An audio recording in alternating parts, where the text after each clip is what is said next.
Hormati, Assalamualaikum warahmatullahi wabarakatuh. Waalaikumsalam. Selamat Warahmatullahi malam. wabarakatuh. Saya dengan waktu yang pendek ini dari pembawa acara MC Pak Lantip, saya ingin menyampaikan dari awal saja dulu sebelum nanti dimulai dengan yang lain-lain tuh, mengapa kok kita harus punya jamban sehat. Jadi itu yang mau saya angkat, mudah-mudahan ini bisa dilihat oleh Bapak Ibu semua, dan suara saya juga bisa didengar di mana saja Bapak Ibu berada.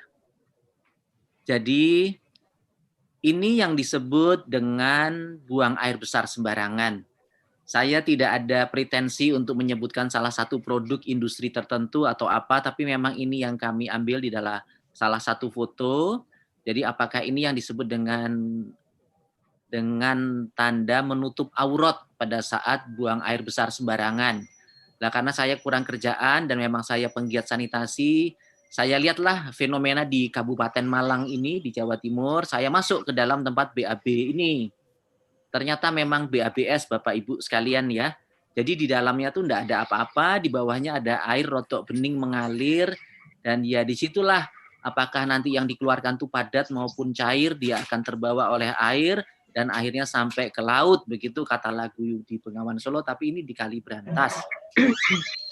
Nah, Bapak Ibu bisa bayangkan kalau kita buang air besar semacam ini, jam 2 malam, gerimis, lampu mati, saya tidak tahu apa yang akan Ibu lakukan dan Bapak lakukan ya.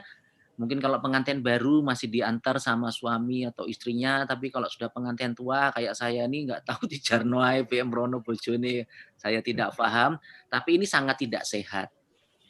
Pak Lantip dan Bapak Ibu di rumah yang saya hormati, saya mencoba melakukan yang namanya pemicuan ya, kalau di WHO itu namanya pemicuan, triggering dalam bahasa dunianya.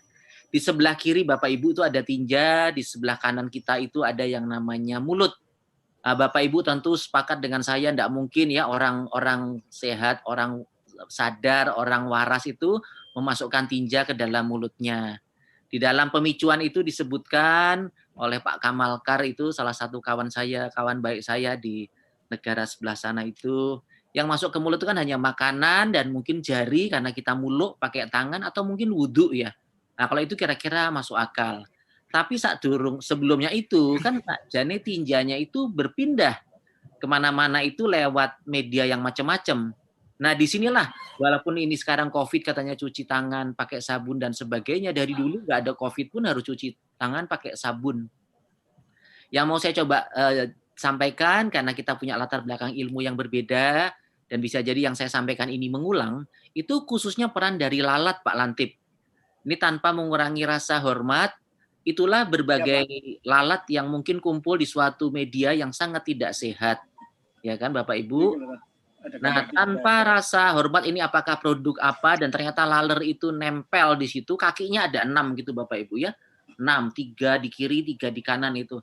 Ini kalau saya picu Bapak Ibu, ini saya pura-pura pakai ujungnya pensil ini Bapak Ibu, ujungnya pensil yang tajam itu saya cutikkan walaupun nggak kena itu ke tinja, saya taruh di air minum atau di apa, kan nanti Bapak Ibu sangat marah ke saya. Oh, mesti kayak tinja kok disuruh minum atau suruh makan. Tapi kalau ada laler nempel dengan kakinya 6 itu kok lupa lupa ngomong bismillah, ndak ingin apa langsung dimakan. Iki ya apa kayak gitu itu Bapak Ibu. Nah, kalau itu terjadi, ini yang Bapak Ibu akan kita hadapi. Mungkin putra-putri yang kita sayangi akan diopname. Ya kalau punya uang, ya kalau masih punya emas bisa jual. Ya kalau punya asuransi, kalau enggak punya apa-apa.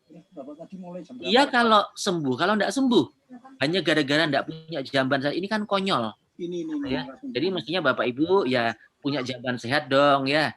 Kita enggak tahu. Nah, makanya dari buang air besar sembarangan, untuk bisa buang air besar di satu tempat, ada yang disebut dengan tangga sanitasi. Nah, tangga sanitasi itu artinya ya dari sembarangan menjadi tidak sembarangan ya. Cukup itu aja, pengertiannya simpel, dari sembarangan tidak sembarangan. Jadi hanya menggali tanah, asal Bapak Ibu, adik, anak, kakak itu di satu tempat, nggak diapa-apakan ya udah, sudah berarti sudah tidak buang air besar di sembarangan. Jadi kayak cubluk, selama cubluknya itu di bawahnya nggak ada air mengalir, ya sudah, itu namanya tangga pertama dari sanitasi.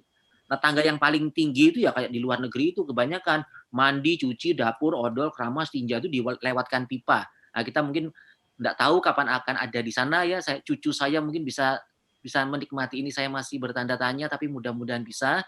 Tapi paling tidak kita-kita yang mungkin mengikuti acara TV desa ini, ya sampaikan ke teman-temannya jangan sampai nanti nggak punya uang, nggak punya tabungan, nggak ngerti apa-apa, terus masih buang air besar di sembarang tempat. Nah ini udah termasuk yang bagus, ini tanpa lagi mengatakan salah satu produk, karena ini emang foto karya saya sendiri. Lagi-lagi ini sudah dikatakan bebas buang air besar sembarangan, tapi di belakang rumah. Ya, ini ada di Mojokerto, tadi di Malang ini di Mojokerto.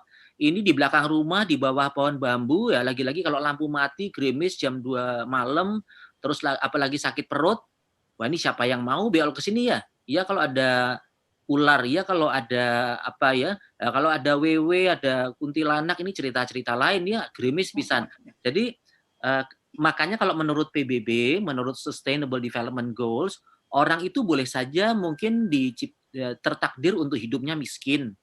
Orang itu mungkin tertakdir tidak saja kaya, tapi orang miskin yang tidak kaya itu pun harus punya jamban di dalam rumah. Apalagi di situ masih ada ibu-ibu yang masih akan bisa melahirkan, ada anak-anak muda perempuan yang mungkin sudah punya periode ulangi atau menstruasi. Ini bisa jadi para perempuan adalah orang-orang yang didolimi kalau sampai kita tuh malah tidak punya jamban di dalam rumah.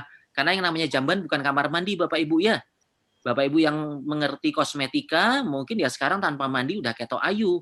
Tapi apa gunanya kosmetika ternyata kalau sudah 3 hari tidak buang air besar? Apakah sudah siap untuk diselamati? Ya, gitu kan artinya kan orang pintar orang yang dekat dengan jamban, ya. Bukan orang pintar orang yang dekat. Tapi kalau punya jamban dalam rumah dan ada kamar mandi dalam rumah, yaitu ciami soro katanya orang Surabaya gitu, nggih. Lagi-lagi foto di Malang yang namanya Cublo, tangga tangga sanitasi serendah, itu udah bagus walaupun di luar rumah ya mulai kelihatan ada apa namanya, ada panci aneh gitu. Orang Jawa bilang tuh kan ada tempat untuk duduknya dan sudah mulai besar tempat duduknya sehingga ya yang keluar itu keras atau tidak keras sudah bisa diwadahi semua termasuk dengan kencingnya. Sehingga tidak kemana-mana. Karena nanti kalau kita bicara zaman sehat berarti bukan hanya tinjanya saja termasuk juga pipisnya. Ini mohon maaf ngomongnya straightforward aja Pak Lantip biar gampang dimengerti banyak orang. Monggo. Ya, bagus sekali Pak Edo. Ini foto yang pernah saya bawa ke Italia, saya pernah bawa ke mana ya, ke luar negeri, negara-negara maju nih. Ini bangun jamban gitu pakai kloset ya wis iki wis apik kayak ngene kuwi. Tapi saya ditanya para profesor di luar negeri, "Edi, itu klosetnya kenapa agak ke kiri kok nggak agak ke kanan?" Ya, profesor bodoh, kate tak ngono-ngono tapi ndak mentol Pak ya. Wong dia orang tapi ya bagi kita kan wajar kloset di kiri karena kanannya tempat ember. Nah, karena kita lupa bahwa orang itu tidak semuanya right handed, ada yang kidal. Apalagi mereka tidak orang-orang mungkin kayak saya yang cawe itu selalu pakai tangan kiri ya kan. Jadi berbicara mengenai buang air besar sembarangan itu tidak saja teknologi.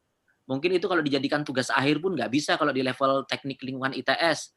Tapi ternyata para mahasiswa dan dosennya suruh ketemu masyarakat yang namanya orang Bali, orang Batak, orang Makassar, ketemu langsung dengkulnya ndredeg ya. Jadi hanya punya banyak pengetahuan tapi menghadapi realitas sosial itu tidak gampang. Nah, justru teman-teman saya di puskesmas yang di garis depan namanya sanitarian itu ya bukan terbiasa dicaci maki ya, sebab kalau dia tidak ngomong orang akan sakit dan kembali ke puskesmas untuk diare.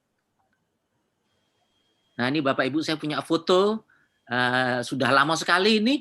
Artinya saya ini udah tahun 2000 berapa ya, saya lupa nih. Seorang kepala desa ingin membuktikan warganya harus punya jamban. Luar biasa. Saya punya jamban dulu, berarti nanti warga saya punya jamban. Masya Allah, luar biasa. Jadi memang nanti kalau membuat jamban itu leadership is very important. Mari coro Jawa ngomong coro Inggris Pak Lantip. Pak Bupati, Wali Kota, Gubernur, Presiden itu harus committed. Jika tidak, apapun latar belakangnya, mau punya RPJMD, punya RPJMN, punya SDGs, orang iso. Karena Pak Kades ini enggak tahu ya, dia mungkin lulus SMA atau tidak, saya tidak paham, tapi dia membuktikan saya punya jamban, warga saya punya jamban. Nah kalau saya ngomong gitu kira-kira bupati dan wali kota, gubernur sampai ke RI 1, ya kita buktikan bisa nggak Indonesia ini bebas buang air besar sembarangan di periode yang secepat mungkin. Jangan sampai nunggu SDGs tahun 2030. Nah, apalagi ternyata ada banyak penghargaan. Ini salah satu SK bersama Pak Mendagri dan Pak dari Menkes. Sudah lama ada penghargaan-penghargaan. yang dimana penghargaan paling bawah itu yang namanya Wistara itu Pak Lantip, itu Iya, hanya Pak. diberikan kalau suatu kabupaten dan kota itu sudah bebas buang air besar sembarangan. Jadi yang mau saya sampaikan peraturan di Indonesia ini sudah cantik, sudah mantep. Penegakan peraturannya itu yang menjadi tantangan. Karena yang menentang itu juga berjamaah. Ada yang mengatakan nggak punya uang, tapi kalau mengatakan bodoh nggak terima, tapi nyatanya ya sekian tahun kita ini berkutat dengan buang air besar sembarangan, pengurangannya kok tidak signifikan. Nah, mudah-mudahan nanti Bu Nurul dari Tuban punya kiat-kiat ya apa caranya bahwa Tuban layak menjadi salah satu kabupaten yang bebas buang air besar di sembarang tempat. Kira-kira itu Pak Lantip, terima kasih. Assalamualaikum warahmatullahi wabarakatuh.